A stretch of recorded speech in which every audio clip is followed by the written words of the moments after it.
হয়েছে? কি হয়েছে? কি খাবি? খাবি? কি হয়েছে? বলি বাবলি বাবলি বাবলি আমার সঙ্গে সঙ্গে কোথায় যাচ্ছিস? কোথায় যাচ্ছ তুমি? কোথায় যাচ্ছ তুমি? খাবে খাবে? বলি বাবলি বাবলি খেতে দেবো খেতে দেবো খেতে দেবো দেবো দেবো দেবো দেবো দেবো খেতে দেবো খেতে দেবো।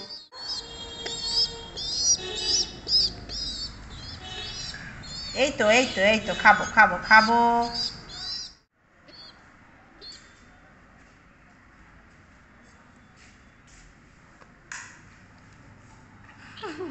মুখটা কি মিষ্টি লাগছে। খা খা খা খা খা এই তো খা দিচ্ছি তো দিচ্ছি তো। খাও খাও খাও খাও খাও খাও হা করো হা করো হা করো হা করো হা করো খাও খাও খাও খাও খাও খাও খাও হা করো হা করো হা করো কি না। তো বন্ধুরা শুভ সকাল। তো আজকে আরেকটা দিনের শুরু। আজকে রোববার। তো সকালবেলা আমার ছানাকে খাইয়ে এই ঠাকুর ঘরে এসেছি। তো পুজো টুজো আমার হয়ে গেছে। তো ব্রেকফাস্টও আমার রেডি হয়ে গেছে। ওরা আজকে পাউরুটি খেয়েছে, ব্রেড বাটার অমলেট এগুলোই আজকে ব্রেকফাস্টে খেয়েছে। তো ভাবছি দুপুরে একটু অন্যরকম কিছু বানাবো। তো চলো, এখন আমি একটু রান্নাঘরে চলে এসেছি। তো কি বানাবো ভাবতে ভাবতেই অমিত আবার এই চিকেনগুলো একটু বড় বড় করে নিয়ে এসেছে, বলে একটু চিকেন চাপ বানাও। তো সেটাই আজকে করব। তো চিকেনগুলোকে একটু হালকা চিড়ে নিয়েছি ছুরি দিয়ে, আর এইবার এটাকে একটু ম্যারিনেট করে রাখবো।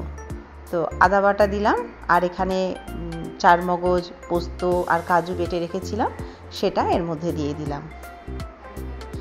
এরপরে একটুখানি গরম মশলাও দিয়ে দিলাম। তো আমি আমার মতন করে চিকেন চাপটা বানাচ্ছি বন্ধুরা, অনেকেই তো অনেক রকম করেই বানায়। তো এবার দিয়েছি তোমার রসুন বাটা,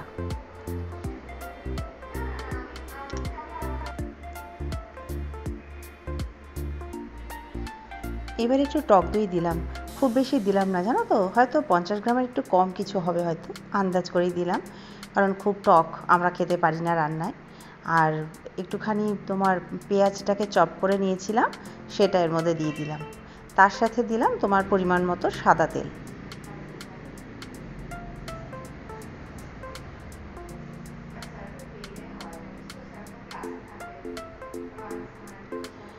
এইবার একটু তোমার কাশ্মীরি লঙ্কার গুঁড়ো দিচ্ছি কালারটা আসার জন্য। তার সাথে একটুখানি হলুদ গুঁড়ো আর লবণ পরিমাণ মতো দিয়ে দিচ্ছি।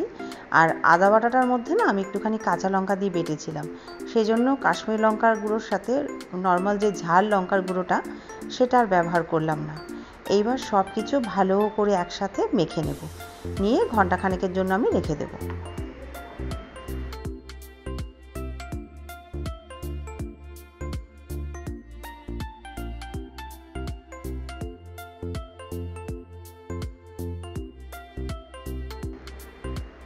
তো হয়ে গেছে আমার ম্যারিনেট করা চিকেনটা। এবার একটুখানি ঢেকে রেখে দিই।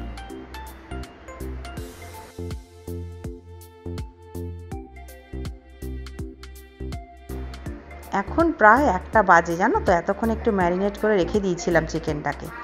এইবার কড়াইতে আমি ঘি দিয়ে দিচ্ছি, পরিমাণ মতো ঘি। তার সাথে আমি সাদা তেলটা মিশিয়ে নিলাম। সাদা তেলটা মেশানোর পরে আমি একটুখানি গোটা গরম মশলা ফোড়নে দিয়ে নিলাম। এরপর একে একে চিকেনটা যে ম্যারিনেট করে রেখেছিলাম মশলা থেকে একটু ঝেড়ে নিলাম, মানে মশলা শুদ্ধ দিচ্ছি না, চিকেনের গায়ে মশলাগুলো সরিয়ে সরিয়ে শুধু টুকরোগুলোকে আমি এপিট ওপিট করে ভালো করে ফ্রাই করে নেব।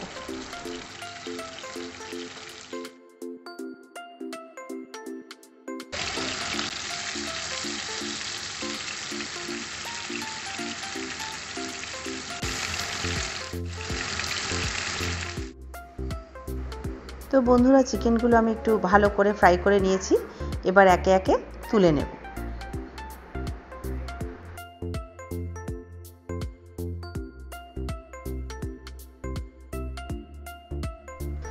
এবার চিকেনগুলো তো আমি ভেজে নিয়েছি, আর ওই তেলের মধ্যে এবার তোমার শুকনো লঙ্কা তেজপাতা একটু ফোড়ন দিয়ে নিলাম। নেওয়ার পরে এইবার আমি ওই যে ম্যারিনেট করা চিকেনটা ছিল তার যে গ্রেভিটা সেইটা আমি এবার তেলের মধ্যে দিয়ে ভালো করে কষে নেব।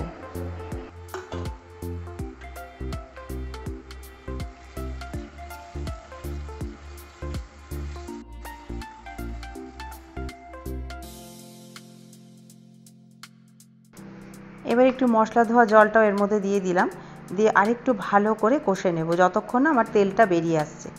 তো মোটামুটি আমার মশলা কষা হয়ে এসেছে বন্ধুরা। এবার আমি ভাজা চিকেনগুলো এর মধ্যে দিয়ে দেব, দিয়ে ভালো করে নেড়ে চেড়ে ঢেকে দেব।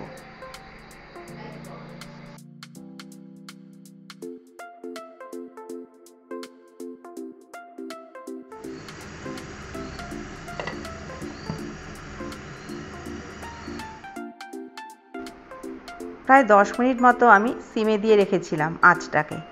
তো অনেকটা দেখো জল বেরিয়েছে আর সুন্দর সেদ্ধ হয়ে এসছে। তো এটা এখানে হতে থাকুক। তো অন্যদিকে আমি আরেকটা মশলা তৈরি করে নিই। তো এই বাটিটার মধ্যে আমি উষ্ণ উষ্ণ গরম দুধ নিয়েছি জানো তো, তার মধ্যে একটুখানি কেশর দিয়ে নিলাম, তার সাথে তোমার একটু মিঠা আতর আর একটুখানি কেওড়া জল গুলে এই দুধের মধ্যে একবারে মশলাটা তৈরি করে নেব।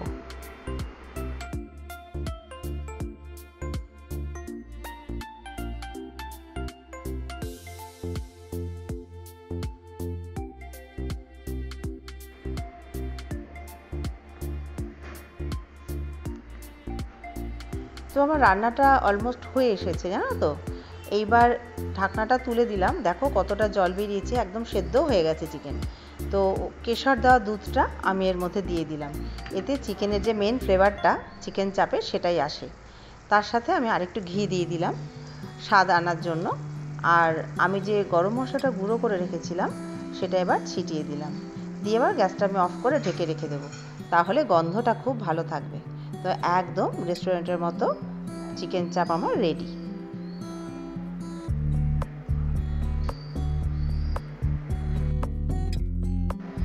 তো যখন ভাবলাম চিকেন চাপ বানাবো, তো ঝট করে একটুখানি পোলাও বানিয়ে নিলাম।